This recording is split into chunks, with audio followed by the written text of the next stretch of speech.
Assalamualaikum warahmatullahi wabarakatuh. Pada hari ini saya berkesempatan untuk mewawancarai seseorang yang telah lama sekali saya kenal, dan saya sangat berbahagia sekali dapat disetujui untuk melakukan wawancara ini.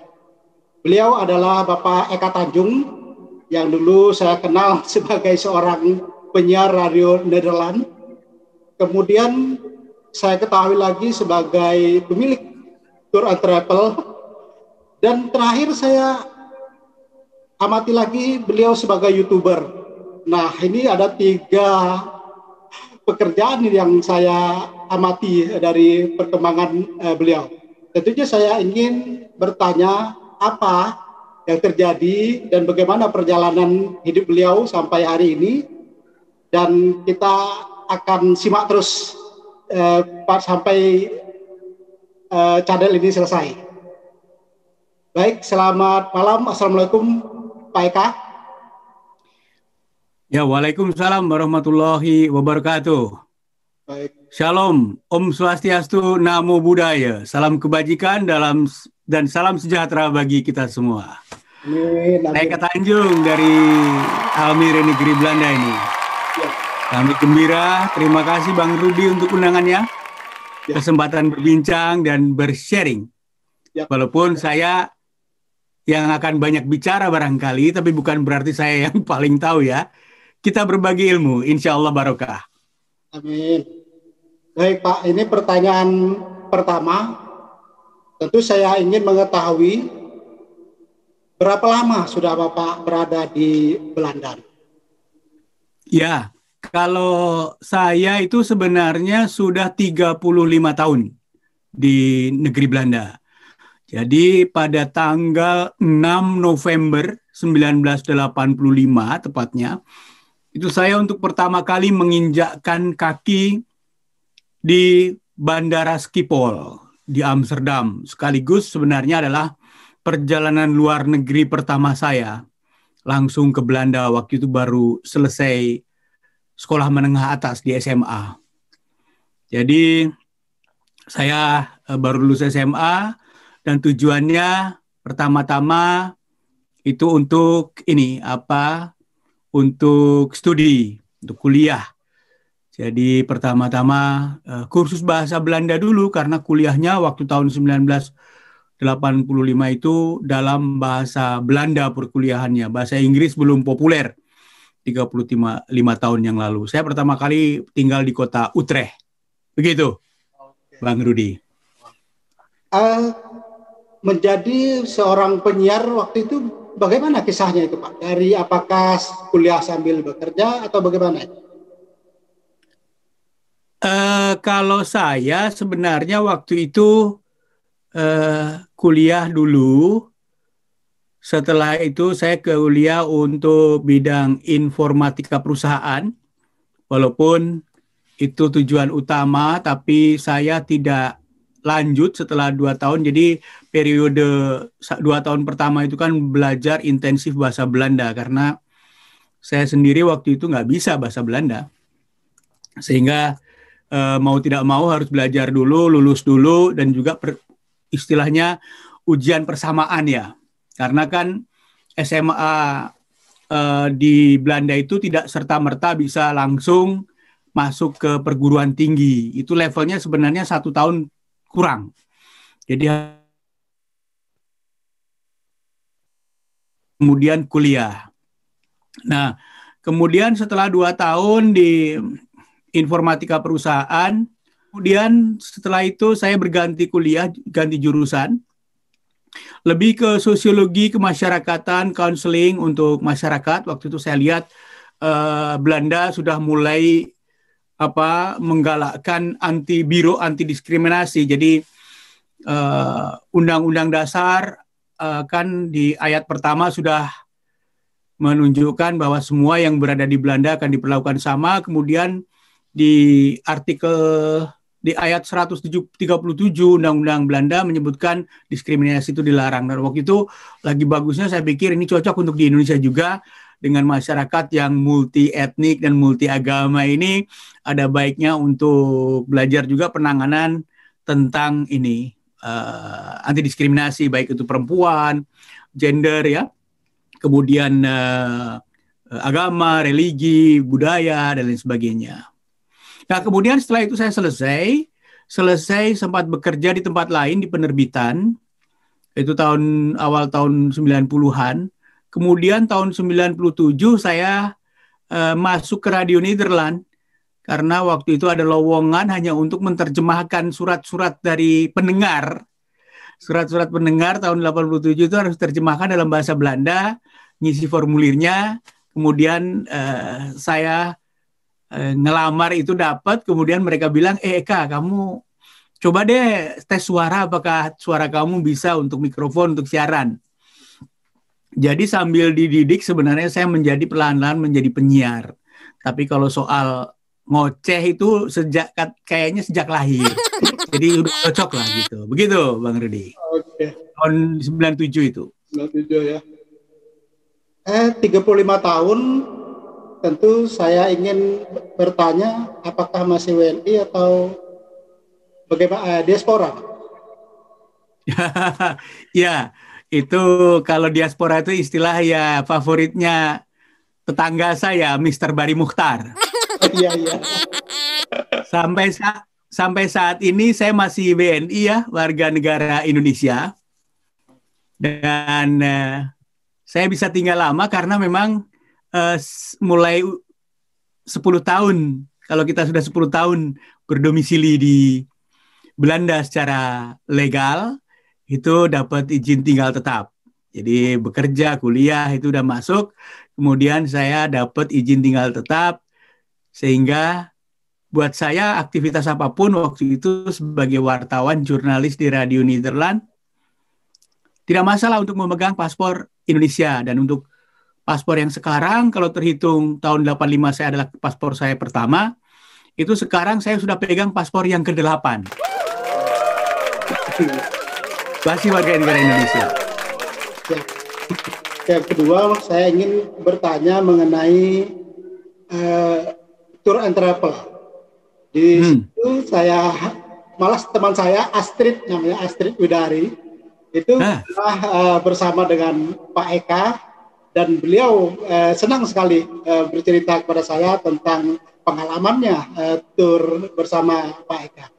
Nah, saya ingin tahu ini, dari sejak kapan ini Pak mendirikan tour travel di Belanda? Ya, kalau mulainya sih sebenarnya tahun 2014 lah, Pak. 2014 akhir. Terhitung itu berarti 2 tahun setelah siaran Radio Nederland berhenti. Terakhir itu pada bulan apa ya, Juni apa Oktober gitu, itu terakhir siaran Radio Nederland di Hilversum, siaran bahasa Indonesia, siaran bahasa Inggris, dan yang lain-lainnya itu dihentikan. Nah, saat itu kami ya di PHK istilahnya, terus dapat pesangon istilahnya ya. Kami dapat pesangon di PHK tahun 2012.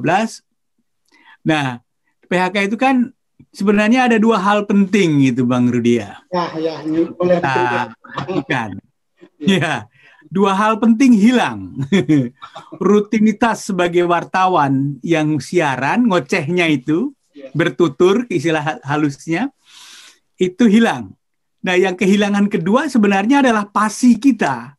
Hobi bertutur itu dan berbagi informasi juga hilang. Nah, dari situ sebenarnya kalau mau bercerita tentang pariwisata, bertolaknya harus dari situ. Kalau untuk rutinitas mendapatkan gaji, itu berdasarkan pesangon itu, hitungan kami bisa hidup 2 tahun dengan pendapatan kurang lebih 70% dari gaji terakhir kami waktu di Radio Nederland. Udah cukup lah untuk hidup sedikit, tidak terlalu mewah, maksudnya itu lebih berhemat, itu bisa 2 tahun. Nah, tapi kan 2 tahun diam itu bukan hal yang sehat. Kita harus berbuat sesuatu kan, terutama menyangkut passion kita, kesukaan kita, hobi kita, bercerita, bertutur, kemudian berbagi informasi. Nah, itu hilang. Nah, untuk hal kedua inilah sebenarnya, kalau hal pertama kan sudah 2 tahun bisa, tapi untuk yang kedua ini ada kekosongan sebenarnya, ada vakum di saya, dan akhirnya saya mencari apa kira-kira yang bisa aku lakukan. Nah,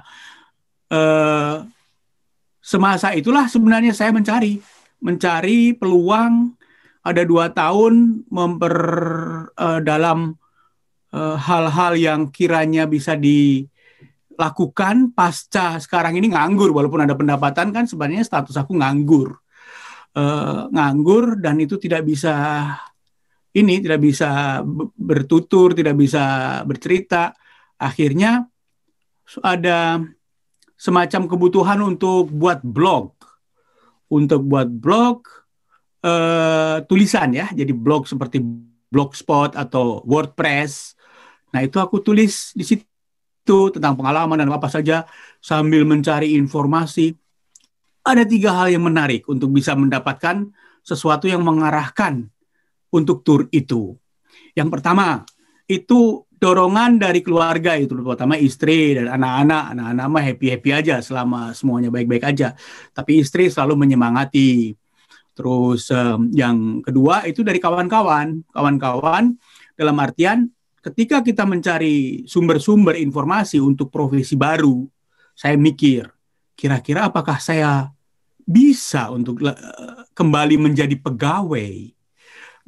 pegawai dan kemudian diperintah-perintah sama orang yang notabene lebih muda dari kita karena mereka lebih fresh graduate, bisa lebih ini, kemudian menerima gaji, terus ya kalau itu diterima. Waktu itu pengalaman saya, hal yang kita dapatkan, itu pekerjaan yang sebenarnya levelnya di bawah dari apa yang sudah kita lakukan sebagai wartawan yang bisa liputan, buat reportase, wawancara. Ini lebih pada advertising, buat teks yang kecil-kecil, menerjemahkan, yang hal-hal semacam itu. Nah, akhirnya saya meminta kawan-kawan atas saran dari seorang trainer untuk yang motivator gitu, coba pilih 10 kawan-kawan kamu dari berbagai lapisan yang barangkali mengenal kamu, ada yang baik, ada yang kurang baik, ada yang apa, tapi itu teman kamu. Nah, tanya kepada mereka, tolong sebutkan 3 pekerjaan yang menurut mereka per individu itu cocok buat saya kalau melihat saya. Nah, itu sangat menarik sekali. Mereka memberikan karena mereka tidak saling terhubung, akhirnya memberikan masukan-masukan yang luar biasa. Saya baca, ada yang menyebutkan ini barangkali menjadi jasa pemakaman Muslim. Jasa pemakaman Muslim. Jadi di orang-orang generasi pertama dari Turki Maroko pendatang yang dijelaskan oleh Pak Bari pada video yang sebelumnya itu, kan ada Turki Maroko yang datang ke Belanda itu mereka ini udah mulai tua dan mulai uzur, mulai pada meninggal satu-satu, jumlahnya puluhan ribu, jadi cukup untuk ini. Tapi ternyata muka saya untuk seseorang yang empati, bela sungkawa, itu terlalu sumringah muka saya. Nah, itu kata orang ya barangkali itu cocok, tapi ya ternyata dipraktekkan nggak bisa. Ngomong sama orang yang bela sungkawa, masa kami turut berduka, Pak. Tonjok kamu menghina ya, gitu ya. Akhirnya saya pikir ini tidak cocok, walaupun secara market oke. Nah, kemudian yang kedua ada yang bilang, wah sepak bola ya Kak, kamu suka sepak bola, sering liputan sepak bola, dicoba. Sepak bola saya masuk, ketemu Johan Cruyff, ketemu orang-orang penting dari klub dan sebagainya, di Ajax, di Feyenoord, pendidikan usia dini. Akhirnya saya membuat konsep bisnis, lalu tercipta sebuah bisnis konsep. Tapi ternyata kalau terbentur pada regulasi, orang-orang tadinya marketnya orang-orang anak-anak muda Indonesia yang lumayan dari keluarga yang punya dana untuk menyekolahkan anaknya sambil sekolah dia main liga di Belanda. Nah, tapi itu ternyata sulit untuk kedepannya kalau sampai ada urusan kontrak dan lain sebagainya. Itu banyak contohnya. Jadi konsep bagus, akunya cocok, pasti juga ada di situ, bisa ngajarin anak-anak muda, membimbing mereka. Tapi marketnya yang nggak jalan. Nah, ini tidak bisa untuk sebuah yang berkelanjutan. Ada lagi yang saran mengatakan pariwisata aja. Kamu orangnya ramah, santun, mudah berkomunikasi, dan juga nganter-nganter tamu itu sebenarnya sebelum punya bisnis pun sudah nganter tamu. Kan kalau ada teman dari Indonesia datang ke Belanda, nah kami sudah 10 tahun, 15 tahun, Kak gimana nih, kemana kita? Ayolah antar, satu dua orang antar ke Volendam, ke Amsterdam, Sansekan. Jadi sebenarnya secara tidak langsung sudah mempraktekkan, tapi untuk jasa teman aja. Nah, kemudian ditambah kita mendirikan perusahaan, diresmikan, dijalani, dan alhamdulillah ternyata itu passion saya terjawab. Dan akhirnya profesi itulah sehingga di mana-mana gampang punya koneksi dan punya kepercayaan, ya kan? Dan mereka merasakan, tamu itu merasakan yang dari Indonesia tentu. Bapak ini memang senang, passionnya di situ. Jadi malah kadang-kadang kebanyakan ngomong. Saya malah ngomong di awal, tolong Bapak Ibu ya, kalau saya kebanyakan ngomong diingatkan. Tapi jangan khawatir, ngomong saya akan pasti. Biasa di radio juga siaran Ranis itu live 2 jam bisa tanpa berhenti gitu. Asal ada air aja sebelahnya, air rumah. Minum ya. Gitu, Pak Rudi. Semoga menjawab pertanyaannya. Oke, ini penasaran saya terjawab sudah. Bagaimana ya? Cerita pariwisata yang dibentuk. Ya memang dari pekerja semua orang bercita-cita menjadi owner, menjadi bos, walaupun itu dari kecil. Memang bisnis memang harus dari kecil, Pak. Kalau dari besar kaget nanti ya. Ya, betul. Oke. Bercerita pariwisata, kita ini kan menghadapi COVID-19 yang sangat global. Tentu berimpact pada dunia pariwisata. Nah, yang sekarang ini bagaimana Bapak mensikapi nih hal ini gitu Pak? Ya, menarik juga dalam artian itulah kondisi seperti ini sejujurnya saya tidak pernah menduga. Saya tidak pernah menduga bahwa hal ini akan terjadi. Sebagai pengusaha, selalu kita ada skenario-skenario yang bisa harus kita siapkan, umpamanya tamu kehilangan dompet atau paspor, apa yang harus dilakukan, SOP-nya apa.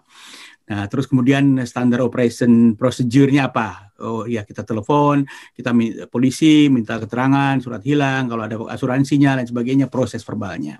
Kemudian kalau ada kecelakaan, kita harus hubungin apa, ada tamu sakit. Kemudian namanya ada internet down. Nah, kan saya banyak mengandalkan internet tuh. Blog saya serbalanda.com itu sudah mudah dijangkau kalau kawan-kawan dari Indonesia umpamanya ngetik di Google wisata ke Belanda itu insya Allah punya saya salah satu yang paling tinggi. Nah, kalau seandainya itu down, apa yang harus kita lakukan? Berarti harus melakukan promo-promo yang lain. Berarti kita harus pakai SMS atau apa lain sebagainya. Tapi untuk satu hal COVID seperti ini, di mana semuanya ditutup, itu di luar daripada nalar kami waktu itu. Ternyata itu terjadi dan yang paling berat kena dampaknya adalah yaitu travel. Travel itu termasuk dalamnya pariwisata, restoran, hotel, tempat-tempat pariwisata, guide, terus transportasi. Itu kena imbasnya, jadi termasuk kami kena imbasnya. Tapi bersyukur ada 2 hal. Yang pertama, kami masuknya Serbalanda ini adalah sebuah usaha kecil menengah. Jadi kalau saya disebutnya adalah pengusaha tanpa pekerja, tanpa karyawan. Jadi saya sendiri. Jadi pemandu, ngantar-ngantar, itu saya beroperasi sendiri. Di samping, di dalam Serbalanda itu ada 2. Satu adalah sebagai wisata, yang keduanya adalah jurnalistik. Masih jurnalistik, saya masih menerjemahkan, ngisi-ngisi suara itu, alhamdulillah masih ada. Nah, kemudian itu kami sebagai pengusaha kecil menengah itu dapat santunan dari pemerintah. Santunan itu kita harus apply kebutuhannya apa, kemudian ininya apa, kondisi keuangannya seperti apa, selama ini udah lama beroperasi sebanyak apa. Itu kalau dihitung-hitung, saya hitung adalah pajak yang dikembalikan. Akhirnya dalam kondisi seperti ini, pemerintah tidak pajak yang dulu-dulu sudah dibayarkan oleh saya, itu dikembalikan lagi. Kalau saya hitung jumlahnya kayak gitu. Jadi, tapi itu kalau dihitung-hitung adalah 50% daripada ongkos operasional yang kami perlukan. Artinya setengah lagi dari mana gitu kan. Nah itu tidak bisa tercover semua, tapi kami alhamdulillah itu berkat bantuan istri, yang selama ini memang istri juga kebetulan orang Indonesia, jadi kami komunikasi lebih mudah. Ya, kami punya 2 anak, satu laki-laki umur 18, satu perempuan anak kami umur sekarang kelas 13 tahun. Jadi satu 18 dan 13 tahun.